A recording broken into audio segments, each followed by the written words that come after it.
Say what you will about a Kathleen Illustrated video, but I will always do my best to rewire your brain. That sounds like a threat, and you know what? Maybe it is. Hi, I'm Kathleen, and recently I made a video about outfit recipes and how they can make styling yourself in a cool, expressive way a lot more simple, especially if you're feeling overwhelmed and uninspired. If you didn't know, outfit recipes are the idea that you can have a formula, say little top, big pants, that you can mix, match, and remix to get a funky, fresh look that you feel great in every single time. So when my friend Maya reached out to me and asked if I wanted to swap outfit recipes and try some that she cooked up in her stylish, evil genius brain, I said of course. If you don't know Maya, she has this amazing, artistic, and inspiring channel here on YouTube, and you know what? I'm gonna let her introduce herself. Hey there, Maya here. I am so excited to be collabing with Kathleen. I'm just a fangirl of her videos like you, but that has been posting her own videos on YouTube weekly since 7th grade.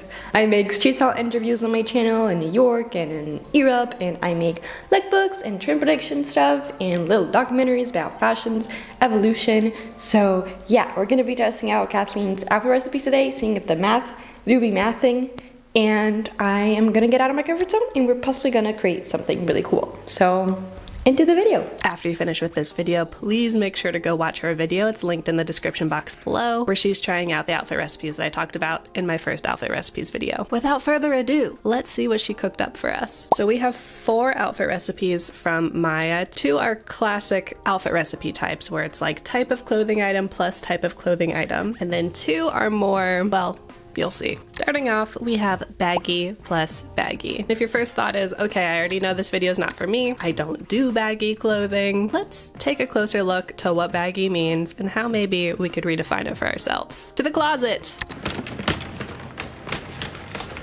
We've been spending a lot more time in this closet recently than ever before. We're talking about baggy plus baggy. Baggy, in my head, does not have the connotation of quote-unquote too big or quote-unquote frumpy. And I feel like that's a whole other topic for a whole other video that I have lots of thoughts on regarding how clothes are supposed to fit, more quote-unquotes, versus wearing them how you want them to fit. It's too early in the video to be getting off track. One way that we could redefine it is pieces that fall away from or skim the body as a way to add volume or change silhouette into something more interesting. So for example, this tank top, not something that you might consider baggy, it's pretty form-fitting, but when we unbutton the bottom set of buttons, we're able to create a little bit more of like a triangle A-line shape, and then kind of like an A-line on the bottom with these riding pants. It touches my body in some points and falls away from it in others. I can move, I can groove.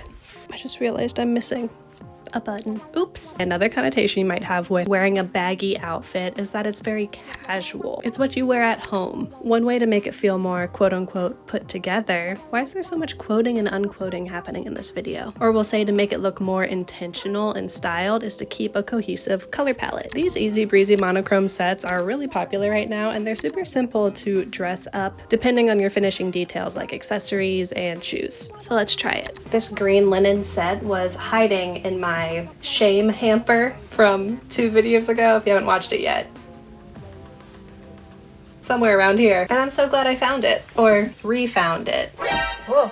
Nothing more embarrassing than falling over when you're in the nude. Also, one of my favorite styling hacks for a baggy button-up top such as this is just button either the very top button or the second button. So then you can get some nice movement. Maybe put a hand in a pocket. Do I have pockets? Oh, of course I do. You get a little flash of skin and it creates a more interesting silhouette. I honestly do wish that this top and these bottoms were even baggier. I love an oversized and dramatic silhouette, but this will do. And then, like I mentioned, we can dress it up with some shoes. Let's go strappy with the heels. Let me get some jewelry and change my lipstick. And then finally, I feel like I need a cuter underlayer. This is just like a sports bra. There we go. Move over, Tomato Girl Summer. It's edamame time. Probably should have steamed this set before I put it on, huh? The charms of linen. I mean, I would say this is anything but frumpy. And let's talk about the word frumpy. I feel like it's almost a curse word in this here fashion world. Like it's the worst thing you could be or be described as, and I don't get it. And this goes back to the whole idea that something has to be form-fitting or accentuating of certain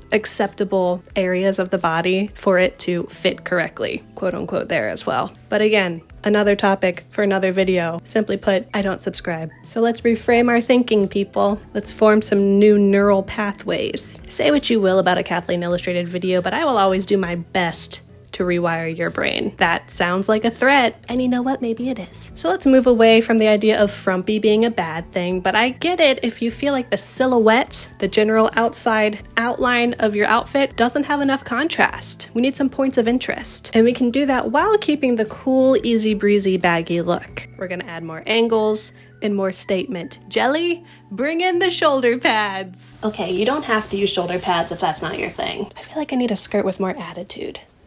Hold on. Okay, that's fun. And I am gonna use a blazer with some shoulder pads, but just any old structured blazer would do the trick here to add a sense of boxiness to an otherwise very organic silhouette. That's contrast, baby. Wait, this is very cute. Which shoes? Oh, is that a tumbleweed? And I know, I style this blazer all the time, but another thing you can say about me is that I am an outfit repeater. Brain rewirer. Outfit repeaterer. Stinky little feederer. We'll tuck this little guy up here. Who is she? And if it's too hot for a blazer, no big deal. We can use some creative tucking like I kind of already have to add some contrast and interest to the silhouette. We could use a crossbody bag to add a little shape, a wide brimmed structured hat, anything that adds a little angle to an otherwise very smooth look. Or just revel in the bagginess. This is my comfort zone. I love baggy plus baggy outfit recipe. It gets 5 out of 5 let him cooks from me. Okay, baggy plus baggy was in my comfort zone. Now let's step outside of it with low-waisted bottom with a longer top plus a belt. I consider myself to be pretty open-minded and fearless when it comes to style choices. And when you look at it, it's pretty simple, right? We can pull this off. But ever since I was a young teen bean going through that sweet summer of youth we called puberty, I felt like lower rise bottoms never quite fit me well. I was never quite comfortable, and I also felt like it brought attention to a wide part of my frame, my hips. But I formed that framework a long time ago, like a long time ago. Way before I started exploring self-expression and creativity through style and shucking off the layers of what society says I can and cannot wear or should and should not wear. And now I'm like, why not bring attention to my hips?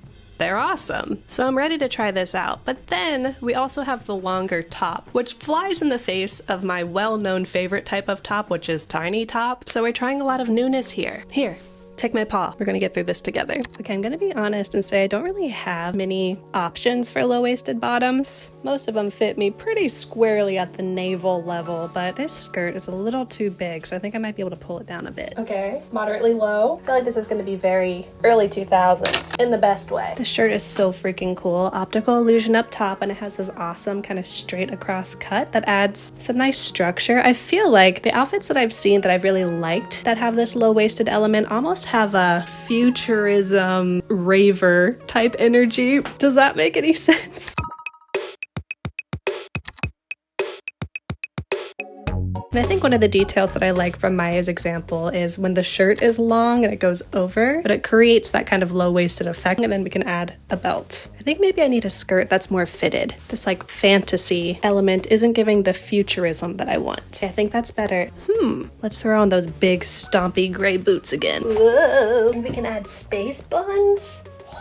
Why are my buns so dinky today? Where's the volume? I feel like this isn't quite hitting the assignment. I feel like a straight up Bratz doll right now, in the best way. I mean, I'm not gonna lie, I feel kind of hot, you know? Okay, Maya, you put me out of my comfort zone, but I'm digging it. One thing I noticed when I was doing my research about this outfit recipe is that a lot of the outfits have this kind of like slinky cat-like feeling. Maybe it's because the layers kind of hug tightly to the body and they're long and languid, and I really like that about it. So this outfit recipe gets 3.5 out of 5. Now that's a spicy meatballs from me. Shimmy shake, shimmy shake, shimmy shake. On to our last two outfit recipes. Like I mentioned at the beginning, the first two outfit recipes were pretty classic. 1 ingredient plus 1 ingredient equals hopefully magic. But these last two recipes focus more on flavor, spice, seasoning. Let's jump into it. First, we're gonna Whoa! First we're gonna tackle combining hyper masc and hyper femme items. Things that are very classically feminine, things that are classically masculine, and I already love this. This is a type of contrast that I try to incorporate into a lot of my outfits. Not only is it a fun way to play with expression and to explore new things, but like I said, it's also a great way to add contrast, and we know that contrast is one of the best ways to build a compelling outfit. And you might be like, con what?